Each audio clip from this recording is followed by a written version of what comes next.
Bom dia, meus queridos irmãos e amigos que nos ouvem nessa manhã.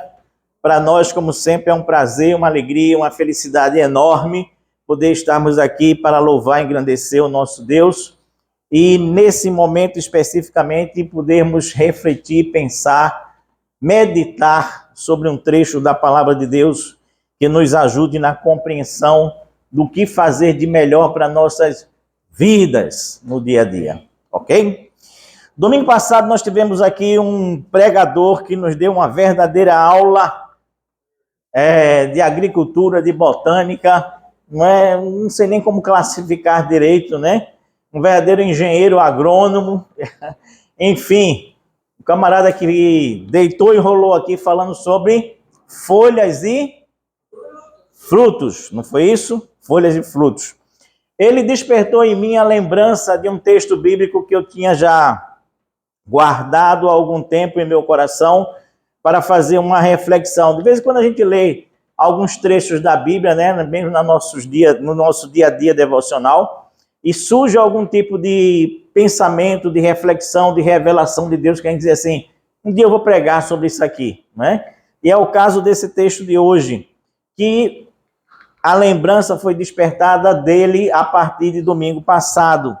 Texto esse que eu vinha, portanto, acalentando dentro do meu coração de fazer uma reflexão sobre ele.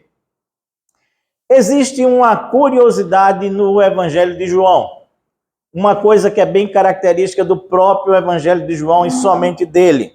Que característica é essa? É que por sete vezes, o Senhor Jesus, no Evangelho de João, ele afirma a sua divindade através de 7 afirmativas que começam com a expressão eu sou. E todo mundo sabe aqui que essa expressão eu sou, ela é característica de Deus, né? É uma representação de Deus desde o livro de Êxodo no Antigo Testamento. Enfim, Jesus diz assim, eu sou o pão da vida. Primeira, ele diz, eu sou a luz do mundo. Segunda, ele diz, eu sou a porta das ovelhas. Terceira, ele diz, eu sou o bom pastor. Quarto lugar, ele diz, eu sou a ressurreição e a vida. 5, ele diz, eu sou o caminho, a verdade e a vida, que talvez seja a mais conhecida de todas, né?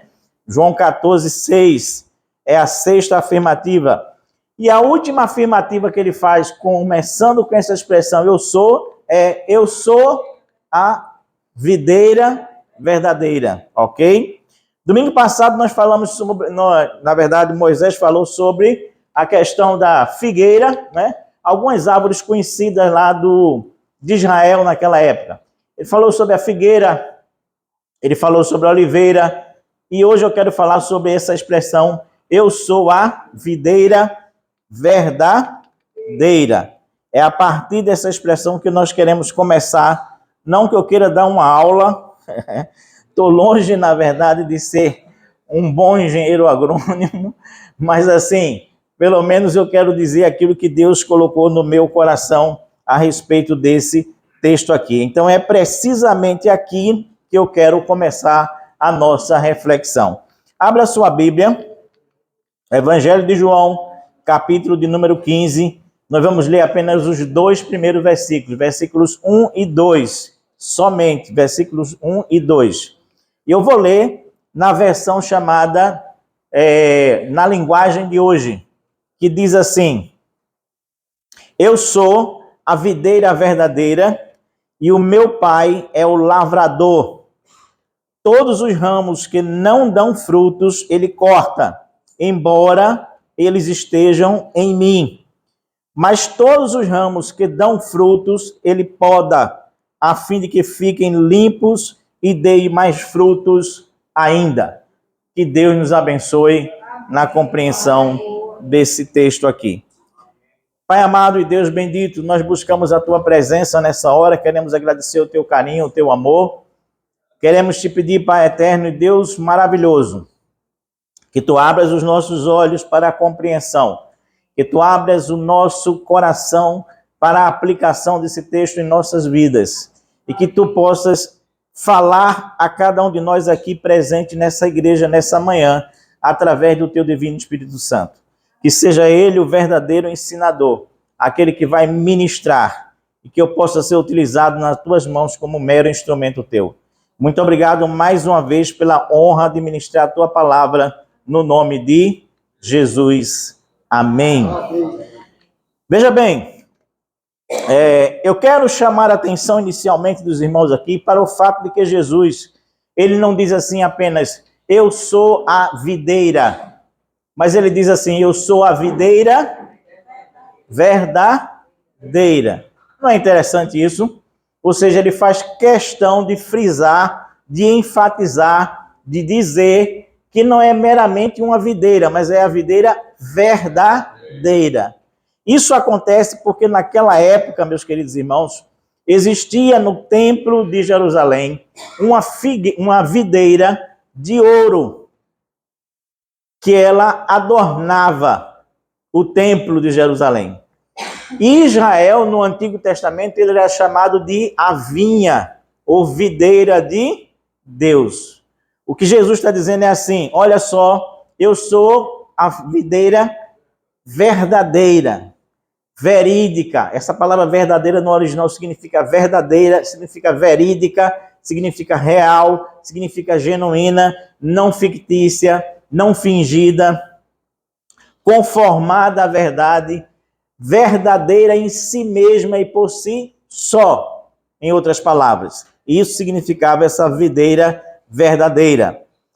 Contudo, isso foi só uma explicação. O que eu quero me deter mesmo com os irmãos hoje, que chamou a minha atenção para que eu pudesse pregar sobre esse texto, há algum tempo atrás, é o fato de que, quando eu leio assim, todo e qualquer ramo que dá fruto, ele será podado, eu ficava meio assim, encabulado com isso, sabe?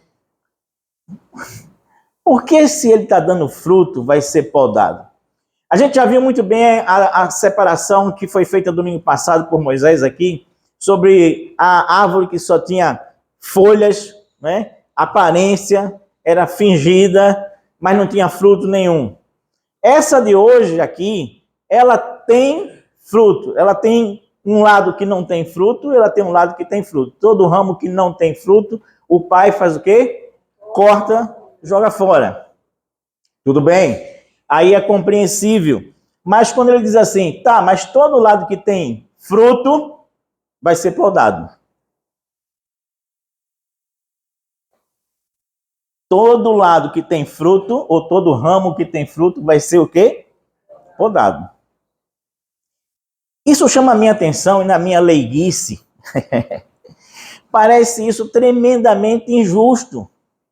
Se tem fruto, se está dando fruto, por que vai ser podado? Por que precisa ser podado? Não parece injusto isso? Já que ele está dando fruto? Já que a videira está dando fruto, que o galho está dando fruto, que o ramo está dando fruto, por que o bichinho tem que ser podado? Por que a árvore tem que sofrer? Está entendendo o que eu estou dizendo? Alguma poda que você acha que ela é boa, gostosa, ou ela é dolorosa? Não é verdade? Alguém aqui gosta de ser podado nas suas expressões, na forma de ser?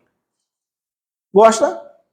Não, ninguém, em sã consciência, ninguém gosta de ser podado, porque ser podado é ser cortado, no final das contas. Enfim, eu sei e aprendi essa semana, porque eu tive que ler, né? Que as plantas não têm um sistema nervoso central como nós temos. Então, elas não sentem dor como a gente sente.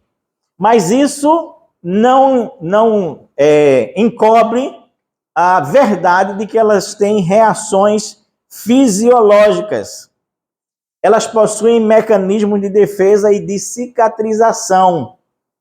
Quando cortadas, elas apresentam sinais de resiliência e de sensibilidade. Ou seja, aquilo não é confortável para uma planta. Está entendendo?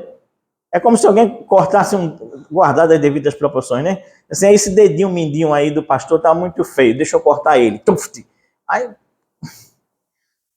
Ruim, né? Ruim que eu ia ficar com a mão somente com 4 dedos, aí não é legal, porque aí eu entro numa família que eu... Aí esquece esse exemplo. Esquece esse exemplo de cortar o dedinho, ficar com 4 dedos só, que não é legal não, tá? Enfim, eu quero com os irmãos hoje trabalhar com esse tema aqui, podados para frutificar. Podados para frutificar. Isso aqui é uma tesoura, né? Que corta, que poda efetivamente. A pergunta é: quais são as lições que nós podemos aprender desta passagem bíblica sobre esse tema, podados para frutificar? Primeira lição que nós podemos aprender é essa aqui, tá? Todo ramo enfrentará a tesoura do podador. Gostou de saber disso? Não interessa se esse ramo não tem fruto ou se ele tem fruto.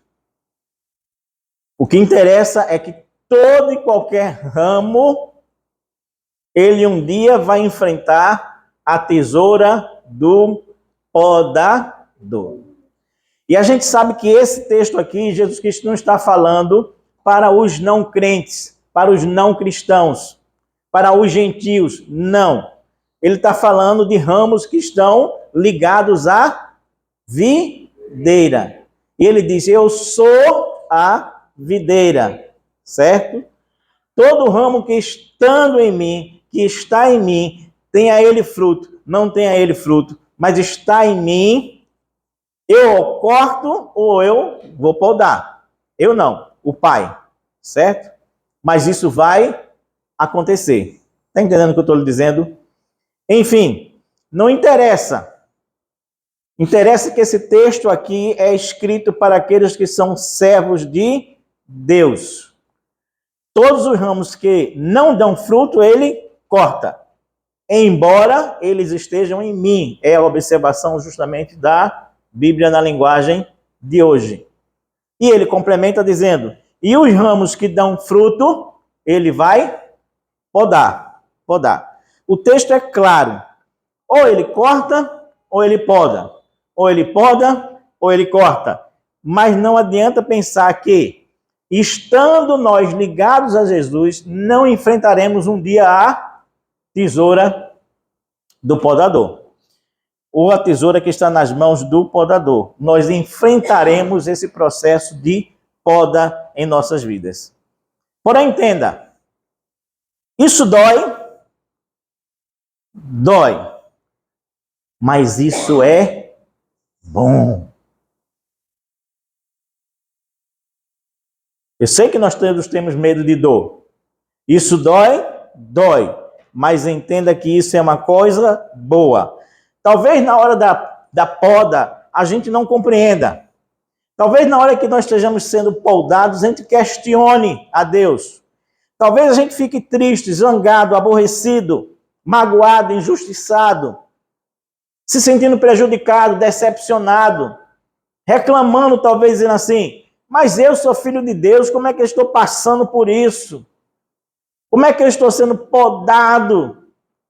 Como é que, na verdade, eu estou sendo cortado? Todavia, a poda, ela é uma coisa boa. Por que ela é uma coisa boa? Porque ela retira de nós, de cada um de nós, tá certo? Os ramos velhos que secaram há muito tempo. Os ramos que não têm mais nenhuma vida em si. Os ramos que se transformaram num peso morto. Os ramos que nós estamos carregando e que estão nos deixando sobrecarregados. Os ramos que são coisas mortas que estão nos matando. Você está entendendo? Então, o agricultor, quando ele passa pela vinha dele, que ele olha, que percebe que aquela videira, ela está pesada demais. está com ramos secos demais há muito tempo, que não prestam para nada e que simplesmente estão ali retirando os nutrientes da planta sadia, do lado sadio dela, ele diz assim: não, eu preciso cortar e aparar esses brotos aqui. Entendeu? Esses galhos, esses ramos aqui. Mas a poda não nos permite apenas jogar fora ou retirar de nós aquilo que não presta mais, aquilo que nós deveríamos ter já deixado para trás há muito tempo. Mas também ela nos livra de ramos novos, de brotinhos que parecem lindos, promissores, maravilhosos, fantásticos, alviçareiros, verdejantes, mas que de igual modo eles estão sugando toda a nossa energia, drenando a nossa força, nos escravizando com coisas que aparentemente são boas, mas que na verdade elas são ruins. Elas não estão contribuindo para o bem da planta como um todo. Está entendendo o que eu estou lhe dizendo? Então, quando nós somos podados, o podador, ele não vai retirar apenas os galhos secos, o que não presta. Ele vai tirar coisas que aparentemente também prestam, que aparentemente também são coisas boas, mas que na verdade não estão contribuindo para o bem-estar e o desenvolvimento geral da planta. Entendeu o que eu estou querendo lhe dizer? Quando eu lancei esse convite ontem, e eu não mando somente para aqui, para a igreja, mando para um grupo de amigos também, né, os meus contatos, como eu peço que os irmãos façam também todo sábado, eu recebi uma resposta de um amigo meu que ele é agricultor, mora aqui em Goiânia. E ele me deu a seguinte resposta, ele gravou um áudio e mandou para mim, ele disse assim: meu amigo e meu irmão, ele é um senhor que já foi companheiro meu de uma outra igreja. Ele disse assim: meu amigo e meu irmão, olha, ele tem um jeito de falar bem manso, né, bem tranquilo. Eu vou tentar imitar o jeito dele aqui, né? Ele disse assim: olha, como agricultor, eu estava me lembrando das podas. E a dificuldade é a gente ter um ramo verde, bonito, e a gente tem que cortar, sabe? Porque ele está sugando nutrientes e não tem nutrientes para todos os brotos. E a gente tem que deixar aquilo que tem futuro e retirar aquilo que não tem futuro. Podar o galho seco é fácil, mas muitas vezes se poda um broto bonito. E na vida da gente, na hora de cortar algumas coisas que nos fazem vaidosos, não é fácil. A vaidade da própria aparência, a vaidade do dinheiro, a vaidade de ter uma opinião firme que todo mundo tem medo e acompanha. Às vezes, precisar podar isto é muito difícil. E a gente viveu a vida toda assim, vai descendo disto. E é preciso ter coragem de cortar esses galhos frondosos, bonitos, fortes, mas que estão atrapalhando a capacidade de produzir bons frutos que Deus quer. Que Deus lhe abençoe, meu filho. Que Deus continue esta obra de levar a luz através de você para as outras pessoas. Achei maravilhoso o texto dele. Quer dizer, a fala dele, na verdade. Achei maravilhoso. Mas não é isso. Às vezes a gente tem brotos, ramos novos, que parecem ser muito bons do ponto de vista individual, considerando ele somente ele, mas não do ponto de vista geral, considerando a planta como um todo. E quantas vezes nós temos que, Deus tem que, na verdade, contragosto de cada um de nós, dizer assim: eu vou cortar isso da sua vida.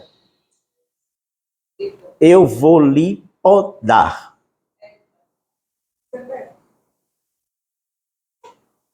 Entenda uma coisa, meu irmão. Preste bem atenção no que eu vou lhe dizer. Se é para nos podar, Deus não vai nos poupar de sofrimento. Se é para nos podar, Deus não vai nos livrar de nenhum sofrimento. Mas Ele vai arrancar de nós tudo que nos incapacita de gerar os frutos que Ele quer para nossas vidas. O que Ele planejou e o que Ele tem como propósito para a minha vida, para a sua vida, Ele vai arrancar o que estiver atrapalhando isso. Eu quero fechar esse ponto, na verdade, com 3 exemplos para vocês. Jacó, ele foi moldado como um enganador na casa dos seus pais, debaixo da saia da sua mãe, não foi? Quem foi que ensinou a Jacó a enganar? A mãe foi mestra nisso. Lamentavelmente, é a realidade. Então, Jacó ele foi moldado como um enganador debaixo da saia da sua mãe, que enganou o próprio marido, que enganou o próprio pai dele. Não é assim? Mas Jacó, ele foi podado na casa do seu tio Labão, que era um enganador maior, que era um enganador maior do que ele. Mal de família parece, né? Pois é, ele foi parar na casa do tio, fugindo, e a primeira coisa que ele é enganado é com relação à mulher dele, né? Ele trabalha 7 anos para conquistar e ganhar uma esposa de presente que ele queria, e o velho sabido, sem explicar os costumes do lugar, né? Na hora que vem para chegar a recepção do casamento da noiva que ele pensava que era, ele diz, não, aqui na nossa terra é diferente. Aqui só casa mais nova depois que casa mais velha, então você vai ter que casar com a mais velha. Gato por lebre, nem se for o maior gato por lebre da história bíblica, talvez tenha sido exatamente esse, né? Casa com a mais velha e então só depois de mais 7 anos de trabalho eu vou lhe dar. Você sabe o que foi isso? Jacó sendo podado.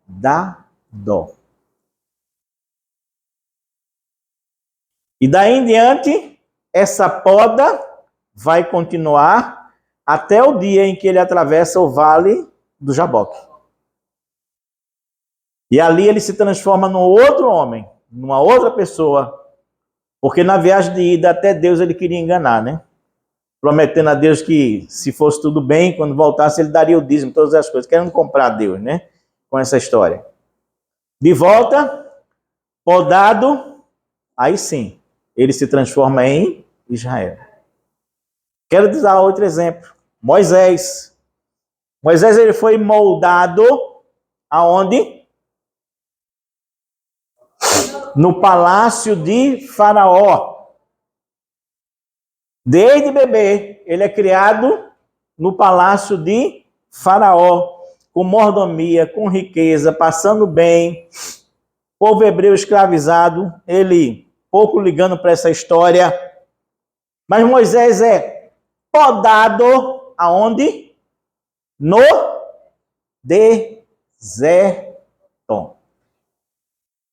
Quando ele mata um sujeito que ele foge, ele vai casar, estabelecer família e vai passar 40 anos no deserto, sendo podado por Deus, até que não restasse nenhum resquício mais de luxo que ele tinha experimentado a vida toda e nenhum resquício de opulência mas que agora ele soubesse humildemente o que é viver no deserto, porque os últimos 40 anos da vida dele seria atravessando o deserto com o povo de Israel. Está entendendo como Deus vai moldando? Até que Moisés dá o fruto correto, o fruto certo, que é o fruto justamente de levar o povo até a entrada da terra prometida. Isso é ser podado. E Deus só parou quando não existia mais nenhum resquício de luxo ou opulência no currículo de Moisés. Mas era a vidinha de pastor de ovelhas no meio do deserto. 40 anos. Quer outro exemplo? José do Egito.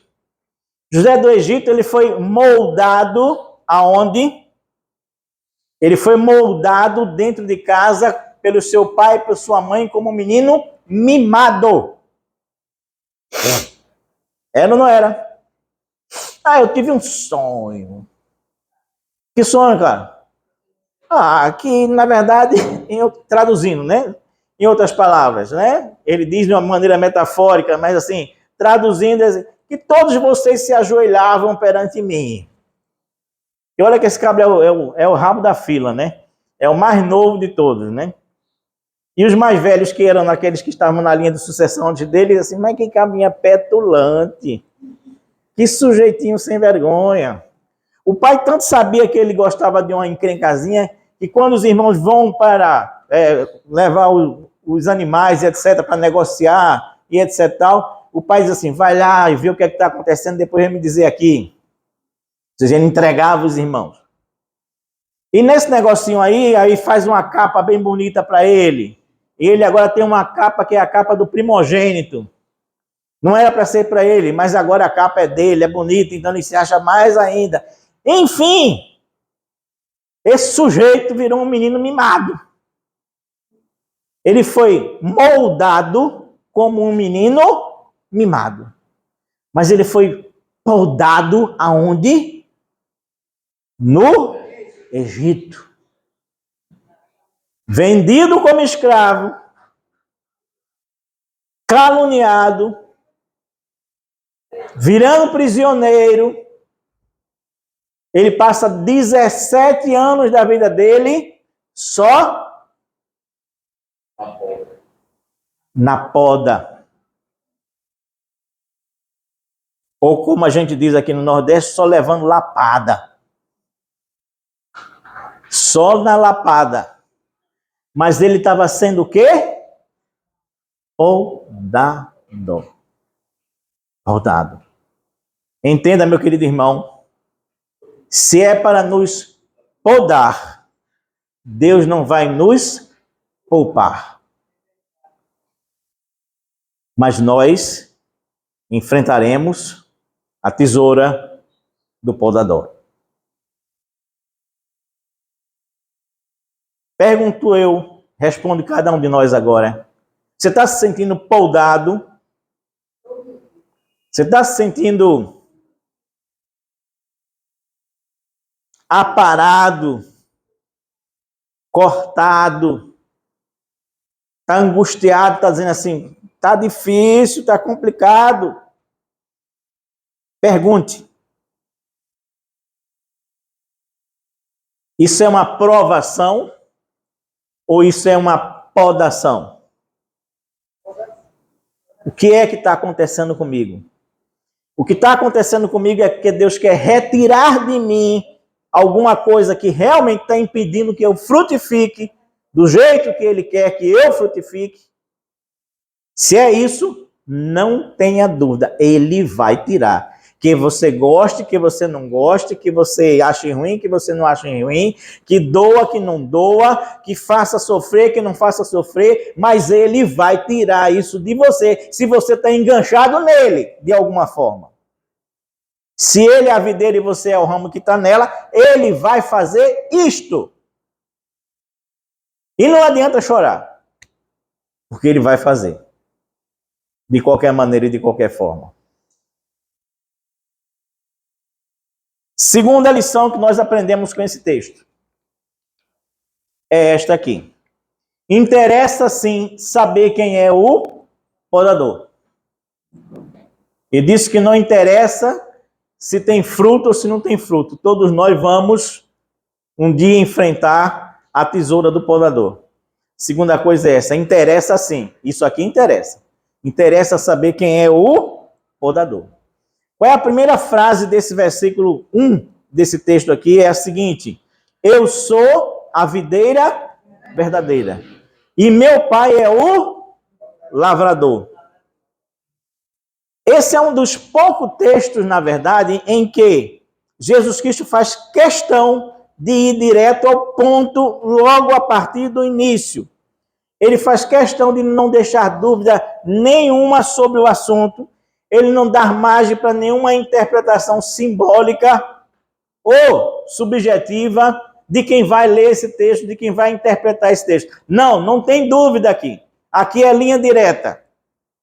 Eu sou a videira verdadeira. E meu pai é o agricultor ou lavrador. Ponto. Não tem o que interpretar aqui. É isso mesmo. Ele afirma de cara que o pai é o lavrador. Meu pai é o lavrador. Em outras palavras, meu pai é o podador.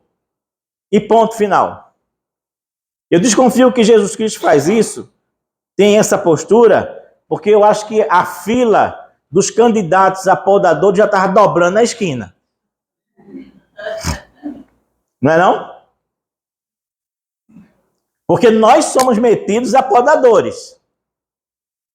Todos nós somos metidos a podadores. Olhamos para alguém e já dizemos, fulaninho ri demais, Betraninho ri de menos, o outro chora demais, o outro chora de menos, o outro é assim, o outro é assado, alguém faz isso, você quer começar a cortar, a parar, enfim, a dar o seu molde àquele indivíduo que está ali do seu lado. Então eu acho que a fila já estava dobrando a esquina e Jesus Cristo sabia disso, que essa fila só faria aumentar.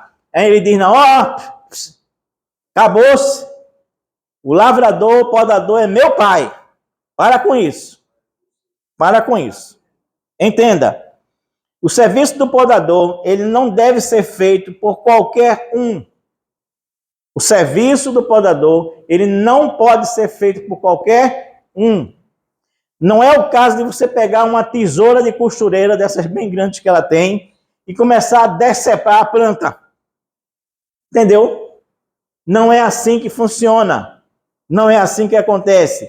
Existe por aí até cursos para formar podadores, com matérias que envolvem, por exemplo, técnicas de corte, escala, segurança, diferenciação entre plantas, para que você possa saber fazer a podação certa, correta, como ela deve ser, porque não é o mesmo tipo de podação para todo tipo de planta, é diferente isso daí.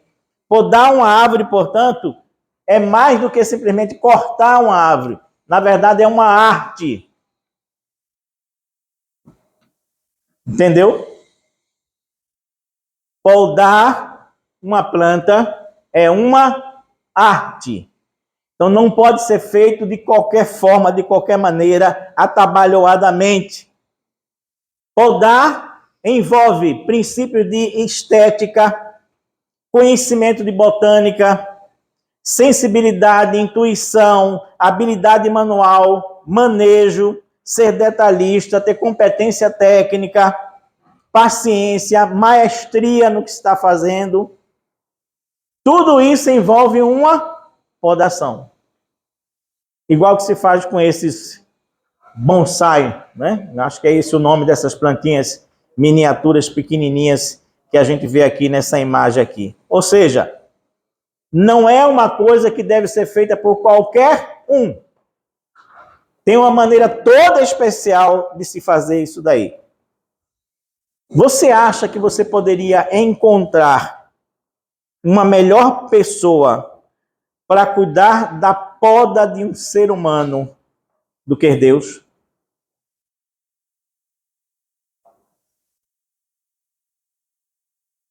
Você está entendendo onde eu quero chegar? Se nós vamos ser poldados, é preciso que a gente seja poldado por Deus. É Ele que sabe exatamente o que fazer. Porque o trabalho dele é um trabalho perfeito. E por vezes a gente nem percebe, a gente nem nota que ele está nos poldando. De tão leve que é o toque dele, que é a mão dele, que é a forma dele. Mas aí, de vez em quando, a gente ouve uma pregação em algum lugar. Aí você diz, isso foi para mim. Né? É bom quando isso acontece, né? Aí, de repente, você está passando por alguma circunstância. Aí você diz assim, isso está me ensinando aquilo que eu vi lá na pregação. Aí você faz o link. Aí, de repente, você sonha com alguma coisa. Aí você diz assim, Deus está me falando alguma coisa. E Deus vai arrumando,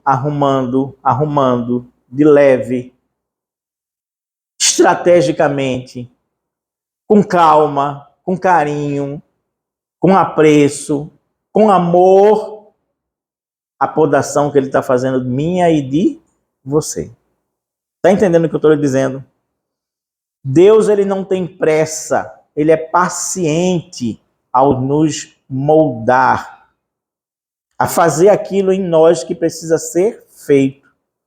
E às vezes nós nem percebemos esse toque dessa mão tão sutil que está cortando os nossos galhos secos, os brotos que não fazem sentido, para transformar cada um de nós nas pessoas que devemos efetivamente ser. E às vezes, meu irmão, isso leva anos.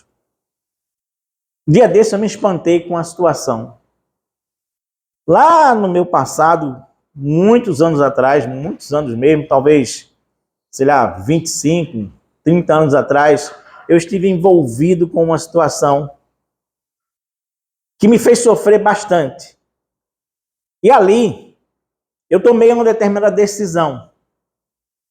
E eu lembro de chorando, debaixo do chuveiro, misturando minhas lágrimas com a água do banho. Eu me lembro muito bem de ter dito assim, Deus, eu estou sofrendo, mas se o que eu estou sofrendo vai me fazer passar por isso, ótimo. E isso envolvia, na verdade, a perda de alguma coisa que eu considerava muito importante para mim, para a minha vida. 30 anos depois, mais ou menos, 25, 30 anos depois, Deus me traz para uma outra situação em que eu comecei a analisar a situação do passado. E comecei a dizer para mim mesmo assim, meu Deus do céu, se eu tivesse tomado a decisão contrária daquela que eu tomei, olha o desastre que seria a minha vida hoje. Não teria dado certo de forma alguma. Não teria dado certo de jeito nenhum. Você está entendendo o que eu estou lhe dizendo? Deus me deixou sofrer lá naquela época. Para me dizer agora assim, olha, tu sofreu, mas valeu a pena. Tu chorou, mas valeu a pena. Foi difícil, mas valeu a pena. Porque se o caminho tivesse sido outro, o desastre estava feito. E você nem sabia disso. Sabe o que é poldar? Agora, se ele tivesse ficado com peninha de mim, ô bichinho, tá chorando, oh meu Deus, vou facilitar a vida dele, vou dar o que ele quer, tinha sido uma desgraça. Aliás, tem um escritor em inglês que diz assim, só existe duas tragédias na vida. Uma é você não conseguir o que você quer, e a outra é você conseguir o que você quer. É por isso que a vida da gente tem que estar nas mãos de Deus. Porque é Ele que vai nos podar. É Ele que sabe exatamente o que fazer com cada um de nós. Olha só, uma poda é como se fosse uma cirurgia. Uma cirurgia. Você se coloca nas mãos de qualquer cirurgião que você não conhece, que você não tem nenhuma referência sobre ele. Você confia numa situação como essa? Não. Uma poda é como se fosse uma cirurgia. Exige conhecimento, habilidade, manejo, confiança. Afinal de contas, cortar, qualquer um corta, né? O galho que não presta, na videira, o podador tem algum problema com ele? Não. O texto diz aí o quê? Que o galho que não dá fruto, ele simplesmente vai lá e corta. Agora, o galho que dá fruto, ele poda. E a poda exige todo esse aparato que eu estou colocando aqui para os irmãos nesse instante. Veja bem, quando não é uma poda, é como no caso de Jó. Você viu o estrago que o diabo faz na vida de Jó? Aquilo foi uma poda? Não. Aquilo foi uma provação. É diferente. Então, o sujeito ruim, quando ele vem para acabar, roubar, matar, destruir. Isso não é poda. Isso não é poda. Vamos tirar todos os gados desse camarada. Vamos tirar todos os filhos desse camarada. Vamos tirar toda a saúde desse camarada. Não é poda. O inimigo, ele não está interessado em nos podar. Ele está interessado em nos destruir. Mas Deus não. Podados nós somos pelas mãos de Deus. Para concluir, meus queridos irmãos, existe uma terceira lição que nós podemos aprender com esse texto, que é essa aqui. Nós somos podados para frutificar ainda mais. Nós somos podados para frutificar ainda mais. O texto diz assim: todo ramo que dá fruto ele poda, a fim de que fiquem limpos e deem mais frutos ainda. E mais à frente ele vai dizer: quem permanece em mim e eu nele, esse dá muito fruto. Você percebe nesse texto, e aí é onde eu digo mais uma vez, né? Não leia o texto bíblico de carreirinha. Leia prestando atenção no que você está lendo. Pode ser um parágrafo de 5, 6, 7, 8 versículos como esse. Mas leia refletindo, pensando, observando os detalhes. Leia com atenção. O texto começa dizendo assim: todo ramo que dá fruto, singular. Beleza? Aí depois ele diz assim: todo aquele que dá fruto, eu limpo para que ele possa dar mais frutos ainda. Aumentou, não aumentou? Saiu do singular, do único, para mais frutos ainda. Ou seja, há um upgrade. Eu podo para que você dê mais do que você está dando. Mas lá no final ele vai dizer: todo aquele que permanece em mim dá muito fruto. Ou muitos frutos. Está entendendo? Fruto. Mais ainda. E muitos. Ou seja, quando Deus nos poda, Ele nos poda para que a gente possa efetivamente frutificar muito mais do que a gente tem frutificado. Para a gente poder dar muito mais do que a gente tem dado. Quando você tira os galhos secos, mortos, que não funcionam mais, que são pesos que estão sobrecarregando a árvore. Quando você tira os brotinhos verdes, lindos, bonitos, mas que não servem para nada a não ser desviar sua atenção e roubar seus nutrientes, os nutrientes daquela planta, eles vão exatamente para o lugar certo. Vão exatamente para os ramos que precisam ser irrigados com aqueles nutrientes. Eles são alimentados por dentro e logo eles frutificam muito, muito mais do que era de se esperar. Deus é maravilhoso, né? Pois é assim que Ele quer a gente. Spurgeon, ele dizia assim: se você realmente produz frutos para Deus, deve esperar ter provações, problemas, aflições e tudo isso com frequência. É Spurgeon, né? Spurgeon é Spurgeon, tá? Se você produz frutos para Deus, deve esperar o quê? Problemas, provações, aflições e tudo isso com muita frequência. Porque você está sendo podado para dar mais frutos ainda. Entendeu? Entendeu? Entendeu? É assim que a vida é. Eu quero terminar com uma outra ilustração. E eu quero convidar os irmãos a irem comigo para o livro de Gênesis. Primeiro livro da Bíblia, Gênesis. Capítulo 49. Gênesis, capítulo 49. É o penúltimo capítulo do livro de Gênesis. E é aqui quando eu vejo assim, quando a gente diz que a Bíblia não é um livro comum, é um livro escrito durante 1.500 anos por 40 pessoas diferentes, ou mais de 40 pessoas diferentes, e que possui uma unidade que é fantástica. Eu vou dar uma prova para os irmãos agora.